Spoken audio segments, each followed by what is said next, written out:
Bienvenue à la Bible en un an. Pour rester connecté, rendez-vous sur réveilquebec.com ou sur Instagram. Et maintenant, voici l'évangéliste Emmanuel Ouellet.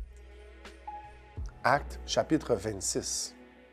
Agrippa dit à Paul, « Il t'est permis de parler pour ta défense. » Et Paul, ayant étendu la main, se justifia en ces termes. « Je m'estime heureux, roi Agrippa, d'avoir aujourd'hui à me justifier devant toi de toutes les choses dont je suis accusé par les Juifs, car tu connais parfaitement leurs coutumes et leurs discussions.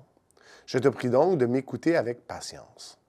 Ma vie, dès les premiers temps de ma jeunesse, est connue de tous les Juifs, puisqu'elle s'est passée à Jérusalem, au milieu de ma nation.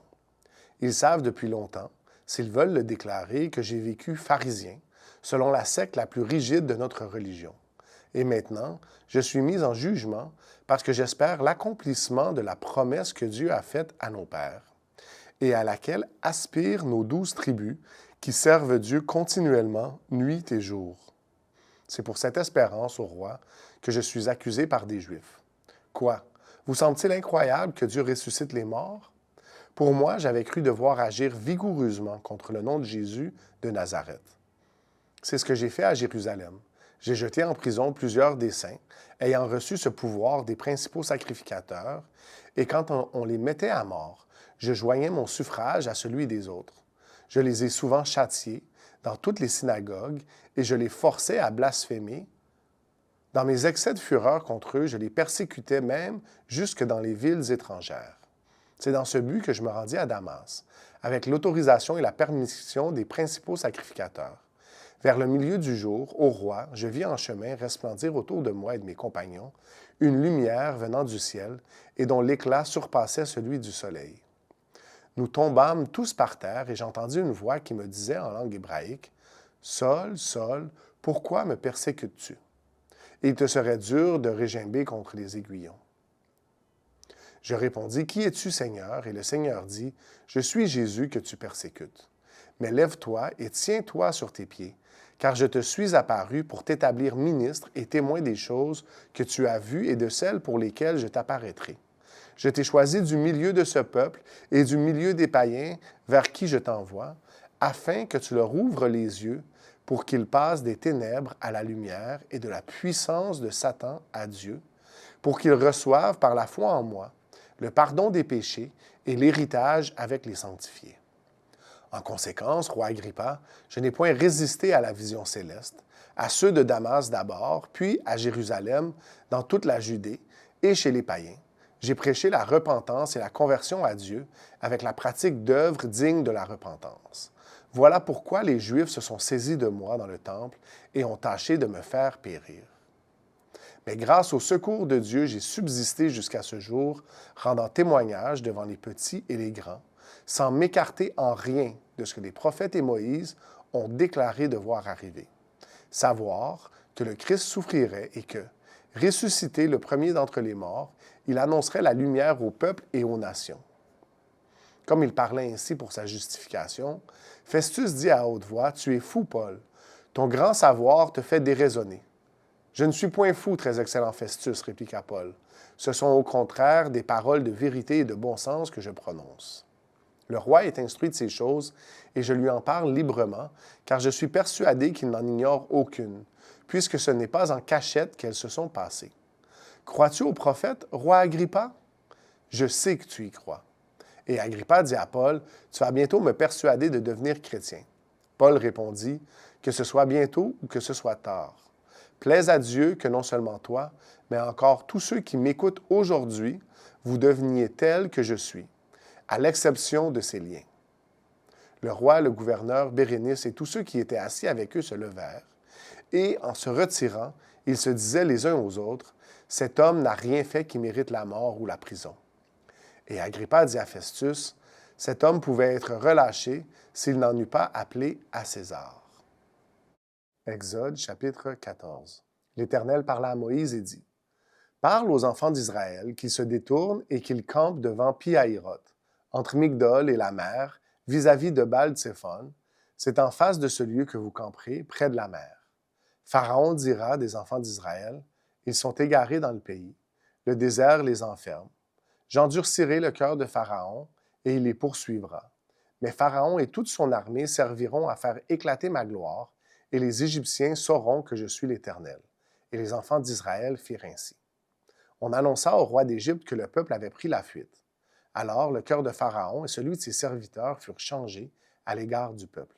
Ils dirent, « Qu'avons-nous fait en laissant aller Israël dont nous n'aurons plus les services? » Et Pharaon attela son char et il prit son peuple avec lui. Il prit 600 chars d'élite et tous les chars de l'Égypte. Il y avait sur tous des combattants.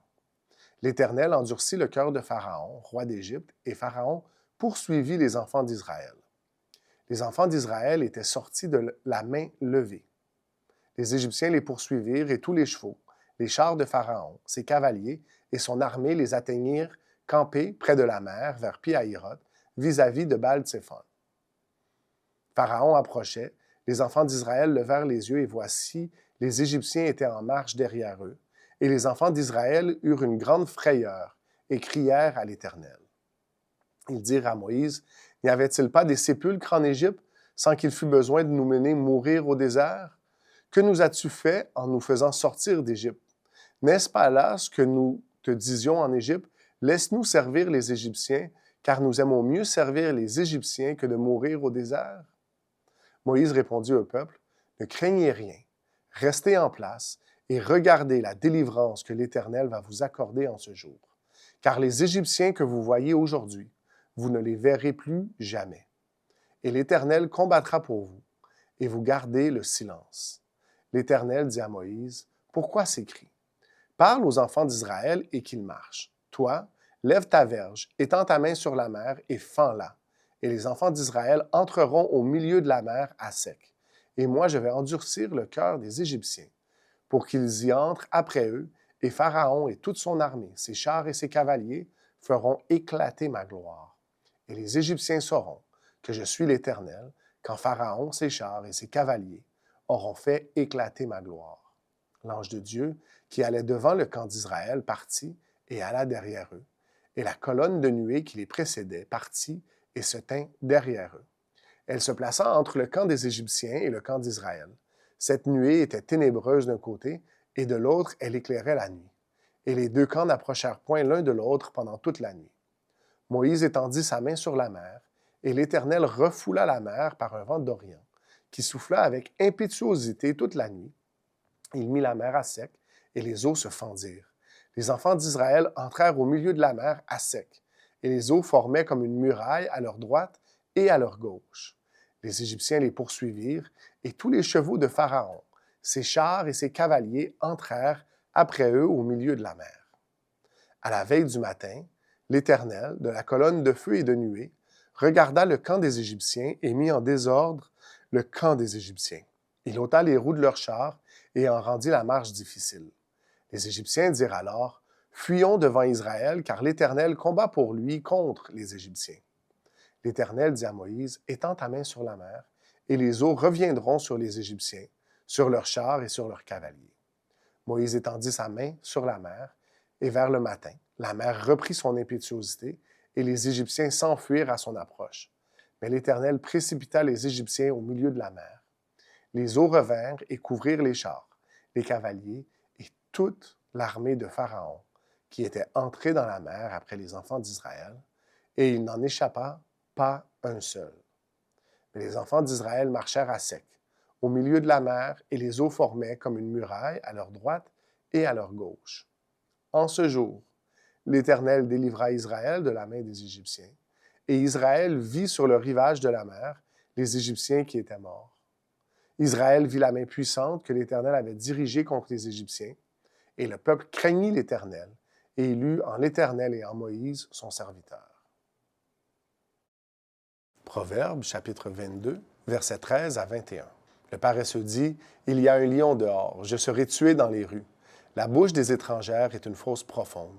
Celui contre qui l'Éternel est irrité y tombera. La folie est attachée au cœur de l'enfant. La verge de la correction l'éloignera de lui. Opprimer le pauvre pour augmenter son bien, c'est donner aux riches pour n'arriver qu'à la disette. Prête l'oreille et écoute les paroles des sages. Applique ton cœur à ma science, car il est bon que tu les gardes au-dedans de toi et qu'elles soient toutes présentes sur tes lèvres. afin que ta confiance repose sur l'Éternel. Je veux t'instruire aujourd'hui, oui, toi. N'ai-je pas déjà pour toi mis par écrit des conseils et des réflexions pour t'enseigner des choses sûres, des paroles vraies, afin que tu répondes par des paroles vraies à celui qui t'envoie? Soyez bénis et passez une très bonne journée. Merci de partager la Bible en un an. Si vous êtes intéressé à participer à la mission de partager l'Évangile à cette génération, visitez réveilquebec.com et cliquez sur « Donner maintenant ». Merci d'avance. Nous espérons vous voir bientôt.